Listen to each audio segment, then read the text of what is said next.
কালিন্দ্রী নদীর পাড় ভাঙন। মালদার মানিকচক ব্লকের নূরপুর ব্যারেজের কালিন্দ্রী নদীর পাড়ে ভাঙনে বিঘের পর বিঘা ফসলি জমি নদীগর্ভে তলিয়েছে। যোগাযোগের রাস্তাও ভেঙে পড়তে পারে। লাগাতার ভাঙনে এলাকার বাসিন্দা থেকে কৃষকেরা নদীতে জমিতে মানে ফসল হওয়ার জমিতে নদী হয়ে গেছে। আচ্ছা। আর যেটা নদী ছিল ওটা জমি হয়ে গেছে, ফসল হচ্ছে। আচ্ছা। গেট জাম হয়ে এবার ঘুরে ঘুরে ঘুরে এদিকে জমি কাটছে আমাদের। কতটা কেটেছে জমি মোটামুটি এখানে 10 বিঘা কেটেছে। চলে গেছে। হ্যাঁ, ফসল লাগানো ছিল না জমিতে? ফসল লাগানো জমি। কি ছিল ফসল? এই ছিল কপি ছিল, সব চলে গেছে। হ্যাঁ সব চলে গেছে।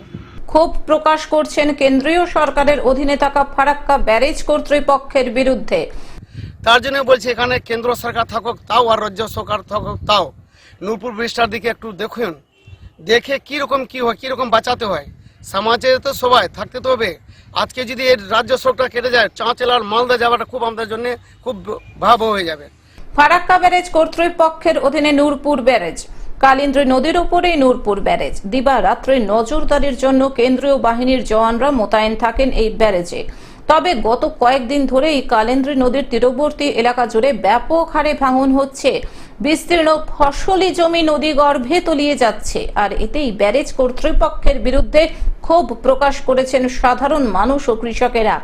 জল আটকানোর জন্য এই নূরপুর ব্যারেজের 5টি লক গেট থাকলেও বর্তমানে একাধিক লক গেট অকেজো হয়ে পড়েছে। পলি ও বালি মাটি লক গেটে জমা হয়ে গেট বন্ধ হয়ে গেছে। ফলে গত 2 বছর ধরে নদী নিজের গতিপথ বদলে ফেলেছে। আর এই কালিন্দ্রী নদীর গতিপথ বদল হওয়ার কারণেই ভাঙন হচ্ছে।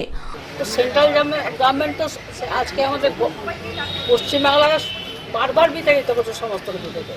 তো আমরা তো অনেক ছোট জায়গায় দাঁড়িয়ে আছি। ব্যাপারটা হচ্ছে ওনারা কোনো রকমভাবেই সহযোগিতা করবেন না।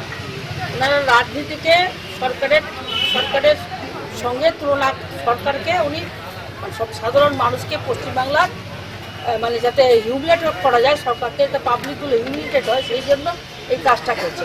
গত কয়েকদিনের ভাঙনে বহু বিঘা ফসলি জমি তলিয়ে গেছে।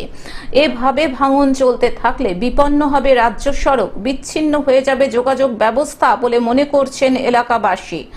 স্থানীয় বাসিন্দাদের অভিযোগ, রক্ষণাবেক্ষণের দায়িত্বে থাকা যখন ফারাক্কা ব্যারেজ কর্তৃপক্ষ, তাদেরই উচিত প্রয়োজনীয় পদক্ষেপ নেওয়া।